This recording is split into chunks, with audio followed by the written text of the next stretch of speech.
al autor original, sí podemos saber y contextualizar un poco de qué se trata esto que estamos viendo. Y esa es la riqueza igual de las tradiciones textiles, en este caso la mapuche.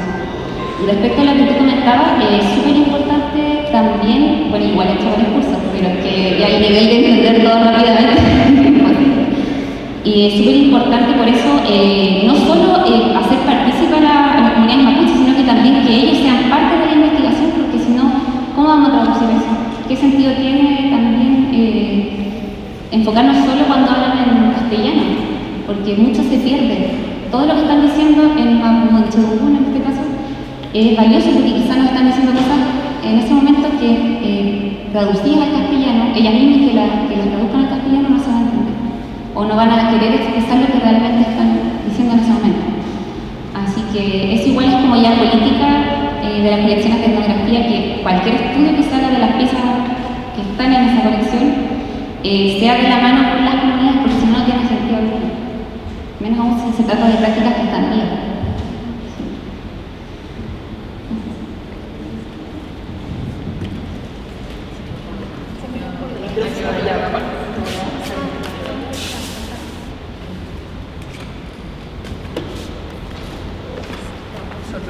Está para ti.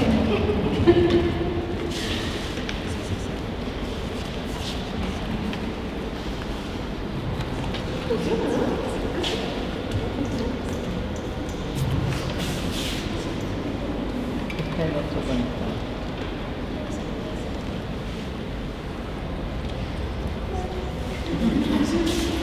Pasa del otro, porque sé que está conectado.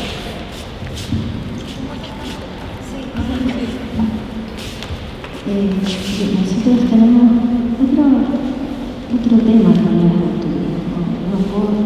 O sea, podemos hacer comunidad desde otro lugar con el público. Nos pasa, a menudo nosotros mostramos piezas del mundo popular, más bien estrellas. Hoy día se inaugura de hecho la de Billie Eilish, con el cual trabajamos con él, y eso tiene otro enfoque para nosotros, porque él es un artista, él está acostumbrado a exponerse, ¿cierto? Tiene su visión de sí mismo. Entonces es muy difícil dialogar con algo que nos dice una prenda de él, con lo que él es. Les doy un ejemplo. Había dentro de la selección que hicimos, había muchas prendas que hacían guiño a Elvis Presley. Entonces, él tenía una capa clerical que intervino él y le puso un Elvis atrás, ¿verdad? Entonces hicimos una vitrina que hacía ese guiño a Elvis Presley. Y él nos dijo, pero no es mi inspiración, yo uso punk. O sea, entonces, nosotros insistíamos que observábamos la pieza, varias piezas, teníamos piezas en relación a lo étnico que podía tener Elvis, las chaquetas de cuero, del motoquero, o sea, habían varias lecturas. Entonces tuvimos que dialogar con él en esa instancia. Él es un star, o sea, reconocido, ¿cómo le vamos a contradecir la imagen que él quiere para esa exposición? Entonces son ya con las tejedoras, porque es alguien que ya está expuesto a la comunidad. Entonces es otra dimensión de la autoría, de las piezas, ¿no? Del diseñador. Sobre eso también me gustaría comentar algo muy breve que tiene que ver con la condición del textil, que es lo táctil. O sea, a uno se le van las manos, y se le van las manos al público, y uno lo quiere tocar, sentir texturas, etc. Y también tiene mucho que ver con cómo artistas, artesanas, artistas como Billie Eilish, qué sé yo, se relacionan también con sus piezas. Me pasó en un momento cuando después de la inauguración de Volver al Desborde, que conocí a Rosa Santander, una de las bordadoras, le invitamos a ver había un bordado de ella. Por una razón muy extraña nos quedamos encerradas en el museo, ya no todo el mundo estaba afuera, entonces estuvimos como 2 horas paseando, digamos, por la exposición. Y lo primero que ella hizo al ver su bordado fue ir a tocarlo, quería sacarlo, quería darlo vuelta, o sea, y que es lógico, ¿no es cierto? Es la relación que yo tengo con una pieza que yo bordé. Y también nos pasó con Paulina Viñoli, que al momento de ir a ver la muestra, o sea, lo único que quería era como tocarlo, darlo vuelta, ver cómo estaba su estado de conservación. Entonces yo creo que eso también es una variable que hay que considerar y que yo creo que hay que integrar también en este tipo de exposiciones. Yo creo que, por lo menos en mi experiencia de geosocial, que habían muchas técnicas y muchos modos de hacer y de pensar lo textil. Uno de los elementos que tal vez más se podría destacar, además de las diversas técnicas, era la escala de las piezas. Habían obras muy pequeñas y otras que eran una escala monumental de 8 metros de ancho, de 10 metros de ancho, como las obras de Rosenbruch y de Gracia Barry, que habían formado parte de la UTA, un estandarte de grandes dimensiones de John Dagger. Entonces, yo creo que ese juego también de pensar en el espacio, de cómo el espacio doméstico también se proyecta, se desplaza o digamos, juega también con el espacio social, con el espacio urbano, con la calle, con las manifestaciones, etc., es algo que la muestra trató, digamos, de articular, de pensar y de poner de manifiesto. Entonces también como pensar esta idea de la escala, uno siempre piensa como en el bordado, ¿no es cierto?, que está en la falda, que se está trabajando, y también, sobre todo, a propósito del contexto del estallido, las temporalidades de estas piezas, pero en su factura. ¿Qué significa ser un bordado? ¿Cuánto tiempo uno invierte, dedica, cuánto tiempo le roba a otras actividades, ¿cierto?, para poder dedicarse concentradamente a bordar o, digamos, a trabajar en un telar, etc.? Entonces, a mí, por ejemplo, dentro del contexto estallido, una de las cosas que más me llamó la atención era la gran calidad y detalle maravilloso de muchas piezas bordadas que uno sabe que son trabajos y que estaban en la calle, digamos, como probablemente produciéndose en las noches, mientras, digamos, estaba todo ocurriendo, o sea, toda esta revuelta, ¿no es cierto? Entonces también, cómo ciertos parámetros de cómo tradicionalmente se ha pensado el textil se pueden ver subvertidos en contextos que obviamente, digamos, van cambiando, o sea, que, digamos, están transformando la sociedad.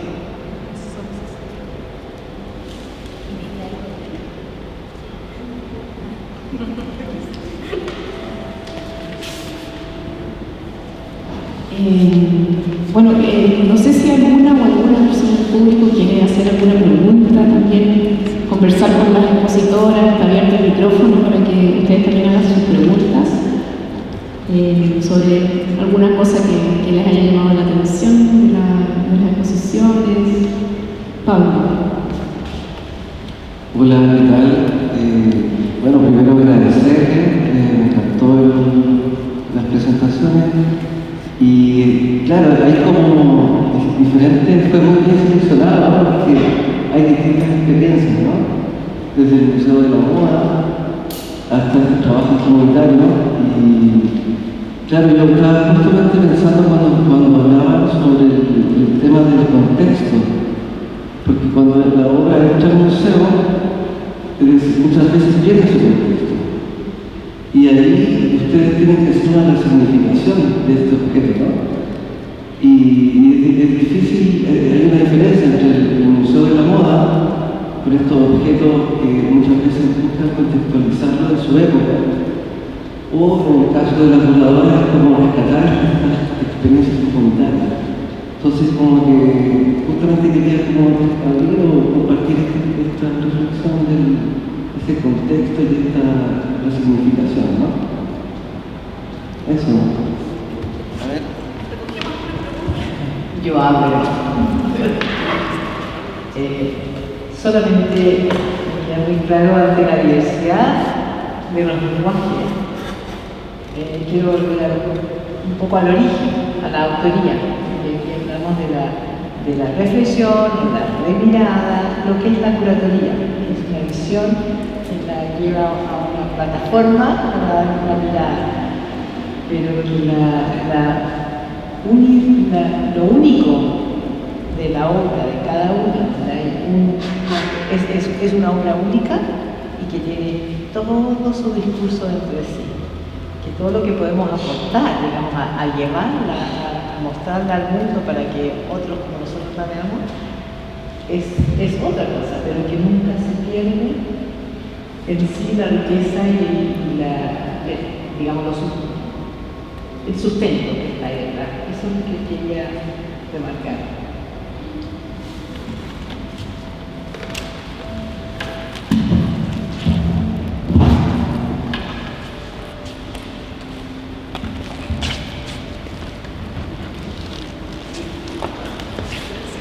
Gracias.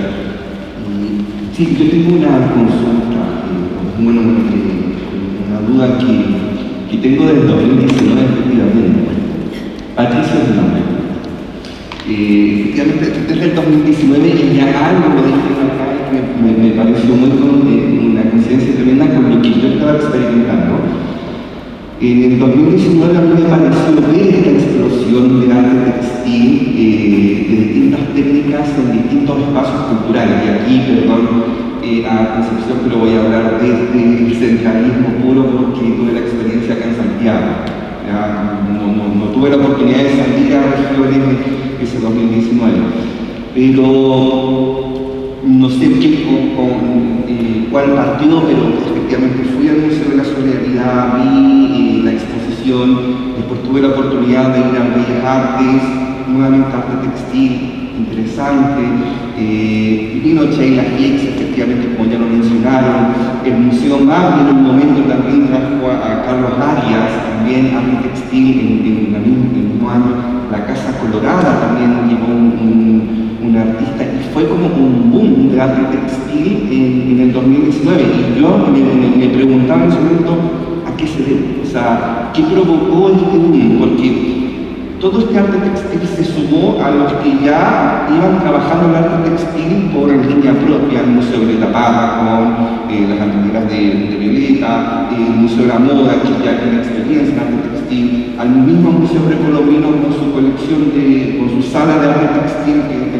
tienen en el segundo piso, pero en el ámbito cultural alrededor, como que empezó a haber un boom, y eso me llamaba la atención y no sé qué les parece, o sea, ¿qué creen ustedes que fue lo que provocó ese boom?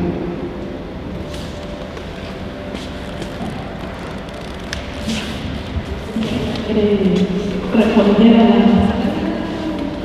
No, o sea, responder a la... O sea, yo creo que es muy interesante y de hecho fue algo que nos tomó por sorpresa a todos porque no había planes de coordinar absolutamente nada. O sea, yo recuerdo, estábamos en el 2018, durante el 2018, pensando en la exposición de tejido social y de repente escuchamos lo de Sheila Hicks. O sea, en realidad todos nos conocemos medianamente, entonces como que, pero no había nada coordinado, nada pensado y de hecho desde marzo del 2019 se pensó en hacer, digamos, algunas actividades en conjunto para poder articular como este año textil en Chile. De hecho, la principal actividad de mediación de tejido social era una especie de seminario de 2 días súper mega académico en donde estaban convocados todos, o sea, Andrea, Alejandra, Carolina de Ola, que estaba durante la exposición de Sheila Hicks. O sea, la idea era como poner en cuestión todo lo que estaba ocurriendo en ese momento y sobre el tejido. Terminamos haciendo esta actividad, digamos, de tejido comunitario que fue infinitamente mejor. Pero en términos internacionales yo creo que es importante considerar de que el año anterior se había hecho por primera vez una gran exposición de Sheila Hicks en el Pompidou. Había estado la exposición en la Tate de Ani Alves. Después la exposición de Sheila Hicks se fue al Museo Amparo en México. Después hubo una exposición en la Bienal, no recuerdo bien, pero de una tejedora noruega muy importante a mediados del siglo, que también empezó a tener relevancia mundial. Perdón, si no me equivoco, también esta colombiana Trujillo había tenido como la polémica con sus esto donde se exhiben las hostias, perdón, este artículo religioso donde se exhibe la hostia, ¿cómo se llama? La custodia, que había puesto dentro de las custodias unos textiles que eran bordados de vulvas, de vaginas, y los había puesto sobre eso, y eso fue también en el 2018 y que causó polémica en Colombia particularmente. Hubo muchas exposiciones que tuvieron una alta circulación a nivel de prensa de arte textil moderno y contemporáneo, muchas de ellas de artistas que venían trabajando desde la década del 50-60. Entonces, yo creo que lo que pasó en Chile es una cosa, digamos, más bien, o sea, no estaban, por lo menos en nuestro caso, no estaba en sintonía con lo que estaba ocurriendo en el exterior, pero sí termina formando parte de un mismo momento. Eso podría decir. Sí, bueno, desde el Museo de la Moda, nosotros cuando empezamos a trabajar en la construcción del museo, que fue ya en el 99, era descabellado hablar de textil así en museo. En Chile lo que se observaba eran artistas textil, pero muy principiantes, y exposición de moda muy lejana. Y luego hicimos en el 2016 hicimos una exposición de Marco Correa, que es alguien que desde lejos aprecia mucho el textil y rescata ciertas figuras, obviamente en abstracción total, de culturas precolombinas y así, y lo pone en volumen. Y ahí nos dimos cuenta que había un eco también en este mundo textil que se acercó al museo como nunca, porque no le dialogaban los textiles o las modas occidentales tan ya reinterpretadas y tan imponentes, ¿cierto? Entonces acudieron al museo buscando ese resurgir de esa identidad más local quizás. Entonces era muy bonito como el mundo textil se acercó a la exposición por esto mismo. Entonces yo hago rescate de eso. Yo creo que entre los estudiantes también hubo muchos estudiantes mirando esta cultura precolombina, deseando entender desde ahí y no ya mirando hacia afuera. Creo que también es un gesto ahí de los jóvenes. Puedo decir una cosita, y yo no quiero volver a destacar la exposición que tuvo una compleja de Alexander McQueen en el Met. O sea, eran filas de personas para poder ingresar a esa exposición. Yo creo que hay un punto de quiebre muy claro entre como el Museo Tradicional de Bellas Artes, digamos el rol de la moda, el ingreso de otras materialidades. Yo creo que también o sea, ese fenómeno es imposible no mencionarlo.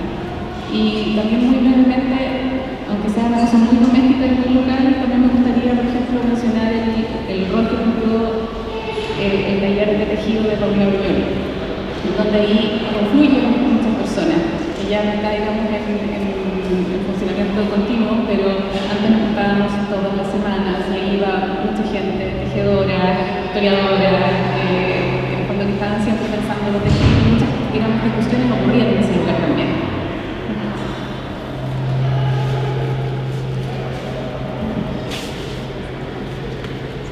Me voy a perder un poco porque la pregunta me lleva a varias partes, pero creo que uno de los elementos que hace que haya un estallido como de muchas personas votando es también el movimiento social y cómo la ola del feminismo aparece y entendiendo como el votado como un lenguaje que no es exclusivo de las mujeres, pero que sí ha estado en manos de las mujeres en el sentido de la elaboración.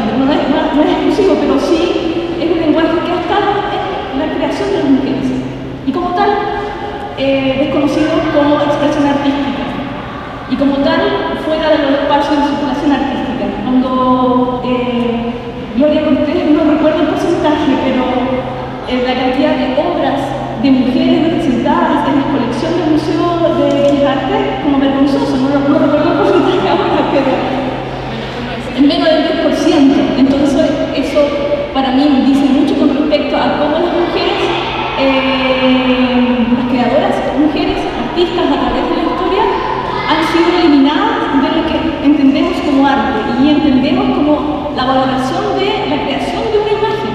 Quizás no tanto llevarlo al ámbito del arte como desde un museo, sino que como creadoras de imagen, en la gráfica, en la fotografía, en los textiles y el textil entendiéndolo desde la confección de la ropa, pensando que es como uno de los lenguajes más antiguos de los seres humanos, en el momento que nos vestimos, ¿cierto? Y cómo esa confección de ropa luego es bordada, es tejida la propia tela, ¿cierto?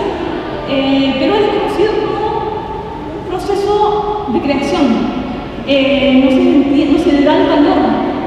¿Y por qué lo vinculo con el movimiento feminista, la ola del feminismo finalmente? Porque se reivindica una expresión estética y de producción, de confección, asociada a las mujeres.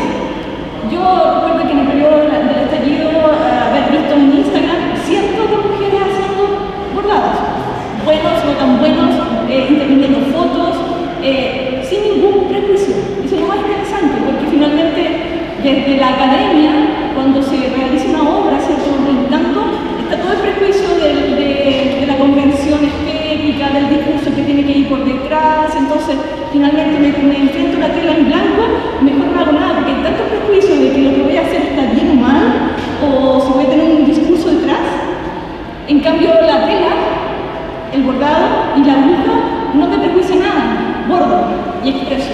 Y creo que ese lenguaje abre un camino para las mujeres en estos últimos 5 años. Sin desconocer lo que están conversando ustedes, pero creo que ese es un punto que hay que verlo a nivel como justamente de tejido social.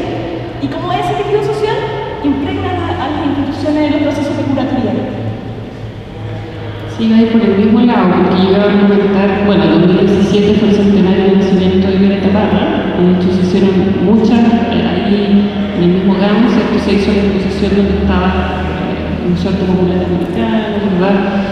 Bueno, no conoció a Violeta Parra, entonces el textil se puso en un lugar relevante, pero justamente lo que estamos planteando sobre este camino de cuáles son los materiales más disponibles que pueden tener las mujeres para poder expresarse, es los que les han sido más permitidos por la construcción de la domesticidad asociada al feminismo, es bien la aguja, ¿no? Que son también los que tienen en la esquina, en el negocio de esquina va a haber siempre un costurerito en tu casa en la cual vas a poder, o retazos de tela, ¿no? Y ahí sí lo que habría que llegar en la línea de lo que dice Andrea, que justamente desde los años 90 las colectivas feministas latinoamericanas tomaron, ¿cierto?, las propuestas que venían haciendo las feministas de los 80 sobre lo personal político, ¿verdad? Las artes de las mujeres son, ¿cierto?, artes propiamente tal. Tenemos una Cecilia Vicuña, ¿cierto?, como gran referente. Tenemos también las colectivas feministas de los 90 tomaron como lenguaje lo textil y lo han trabajado en todo el territorio latinoamericano con mucha fuerza.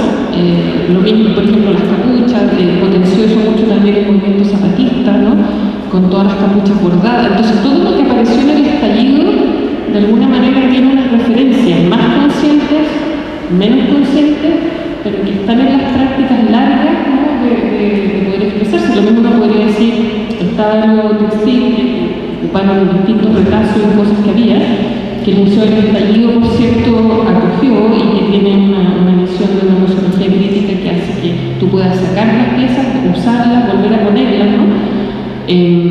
Muy interesante, pero tienes también toda la expresión con los cartones, con los plumones, ¿no?, todas las consignas que aparecieron. O sea, una necesidad de expresarlo con lo que tuviera, ¿no? La misma aparición de la olla, ¿no? O sea, pero yo creo que lo interesante es como empezar a indagar las distintas tradiciones que aparecen ahí, cuáles están más articuladas, menos articuladas, pero tienen un hilo común, ¿no? Tienen un hilo común yo tengo necesidad de decir algo, de expresar algo, ¿a quién recurro? Y yo también le comentaba a Andrea cuando estábamos trabajando que para mí fue muy, con qué conectaba cuando estábamos conversando con las bordadoras, con claro, esta como intención de que entre las labores que una mujer tiene que saber coser. Tienes que saber remendar, tienes que saber surcir, ¿no? Ahora, paso un bordado como elaborado, por ejemplo, con mi abuela que murió hace poco, tenía 90 y tanto, le conversaba al respecto, le mostraba y decía, pero ese bordado no está hecho porque en las hilachas se ve, me enseña, o sea, depende también de cómo llegas, ¿no? A las distintas técnicas, o sea, no es una sola forma, eso yo creo que es lo interesante, que es muy diversa, que así como tú hablas de estilos en la pintura, bueno, podrías hablar de muchos estilos en el arte textil, de muchas tradiciones y de muchas autoras, ¿no? De muchas autorías, y es una historia por construir, que tienen que dialogar, me parece a mí, eso también, bueno, una historia larga, historia del arte, historia social, historia seca, tiene que ver puentes, porque no está desconectado, ¿no? El fenómeno. Entonces, lo que les quería decir en México, por ejemplo, que es muy potente, porque además son productores de tela, ¿no? O sea, son del algodón hasta ahora, y toda la corta encima el bordado, ¿no? O sea, uno se viste con bordado, ¿no? Que aquí está como un revival, pero claro, entonces allí me acordaba de haber visto en un museo de artes decorativas, el Franz Mayer, que es muy grande, muy interesante, una zona de textil, y entonces había unos textiles chiquititos, con punto cruz o con otro, ¿no? Que decían el nombre, ¿no? Me llamo Josefa Berrío, voy a inventar, ¿no? 3 años, ¿no? De esta tradición, ¿no? De enseñar el punto a las niñas muy pequeñas, educadas en los conventos o en las casas, pero que tú podrías preguntarte por qué no hizo otra cosa, puso su nombre, ¿cierto? Puso su nombre, entonces ese uso, porque podría haber hecho una cursita, podría haber seguido la matriz, porque uno encuentra también en las ferias, se hacían como catálogo de puntos y de bordados, que uno los encuentra, que era el ejercicio que te hacían en economía doméstica, ¿no? Pero ella escoge poner su nombre con 3 años, ¿no? Entonces, si tú tienes esa posibilidad y tienes otra, como decía Virginia Woolf, no vas a encontrar la gran novela de una mujer en el siglo XX, a principios del XX, en el XIX, simplemente porque el mundo al cual está confinada es el que puede relatar de las 4 paredes, y es que la dejan salir. Por lo tanto, por supuesto que no va a ser la novela de viaje, por supuesto, porque es una experiencia que no ha tenido, ¿no? Sin embargo, cuando les dan la posibilidad y tienen un hilo y una aguja, yo creo que eso es lo fascinante, y también me fui para otro lado, pero para el estallido tiene muchas explicaciones, y todavía estamos buscando explicaciones, o uno podría decir si el estallido, digamos, es algo que está en medio de, por ejemplo, para las movilizaciones feministas, el estallido es uno más de 40 años de movilización, ¿no? Entonces, ¿qué se junta en el estallido? Y si hoy en día a lo mejor estamos más tranquilos, pero no sé si el estallido se acabó, ¿no? También es una pregunta que hay que hacer. No, brevemente, yendo un poco para otro lado, complementar la importancia que tiene el enfoque de género en las curatorías hoy en día, porque de hecho aún en el Museo de Historia Natural de Concepción y quizás muchos de acá de Santiago se presentan, por ejemplo, los peleros como textil utilizados bajo la montura del caballo. Pero ¿qué pasa con las personas que están detrás, las tejedoras? No quedan ahí, entonces el enfoque de género igual nos abre un poco los ojos a visibilizar el aporte que han tenido las tejedoras y cuáles son las dificultades también que enfrentan día a día en la confección de estas piezas, porque se da para mucho, la verdad. Y de hecho uno de los productos que hicimos a propósito de esta investigación, que ya nos salimos un poco de lo patrimonial, fue visibilizar las problemáticas que enfrentan las mujeres pehuenches que están súper alejadas de la colectividad, los caminos son dificilísimos, sobre todo en invierno, que viven en Trapatrape o Cotolenpún, les cuesta salir a vender sus productos, tienen que turnarse donde una lleva los tejidos, los textiles de las otras para poder ir a ferias en Concepción, que muchas veces les cuesta pillar a los momentos. Y que además hay instituciones y organismos que van a las comunidades y lo que hacen es homogeneizar un poco las producciones. Lo mismo Artesanías de Chile, de hecho, el mismo que estaba ahí constantemente trabajando en particular con Trapatrapa, y era impresionante, a mí también me llamó mucho la atención cómo se homogeneizaba, todos tienen que hacer este tipo de productos, entonces no queda espacio para la creatividad, ni siquiera para elegir los colores de las manos. Y eso es súper fuerte también como diversas instituciones y organismos van un poco, por así decirlo, la práctica textil hoy en día yo creo que en estas comunidades un poco más alejadas hay una resistencia hoy en día a la creación individual. El cómo ellas se las arreglan para poder ir también y mediar entre esto local y global, como un poco cuáles son sus cómo ellas se organizan colectivamente. Y también vemos ahí mucha solidaridad. Entonces yo creo que eso igual es importante de mostrar a la hora de guía curatorial, a la hora de exhibir muestras que reflejen este trabajo, no solo la pieza de por sí, porque ya claro es muy bonita, pero ¿qué hay detrás de esta pieza? O sea, hay muchas dificultades hoy en día que enfrentan a la mujer. Entonces eso quería contar.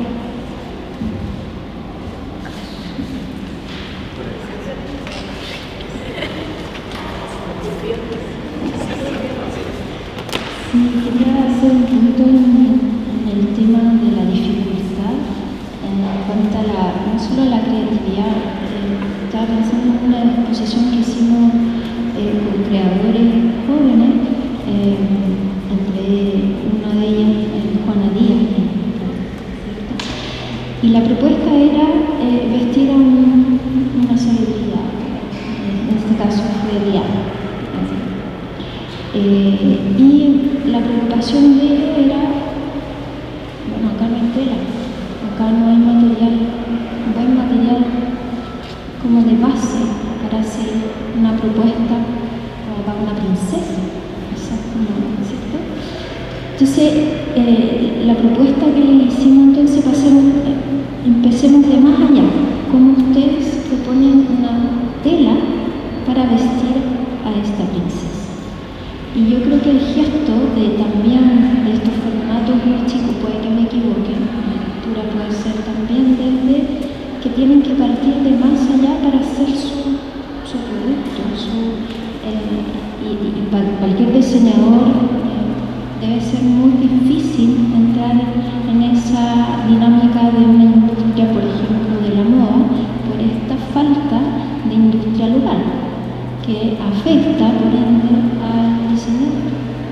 Entonces, también hay volviendo a las dificultades creativas, y fue un desafío para ellos, muy bonito, que hicieron un vestido con winchas de medir, otros con pedazos de manga, alucinante. La creatividad ahí tenía que ser más, que la materia prima no la tenía. Entonces es interesante ver esos procesos que son tan locales que siguen vigentes.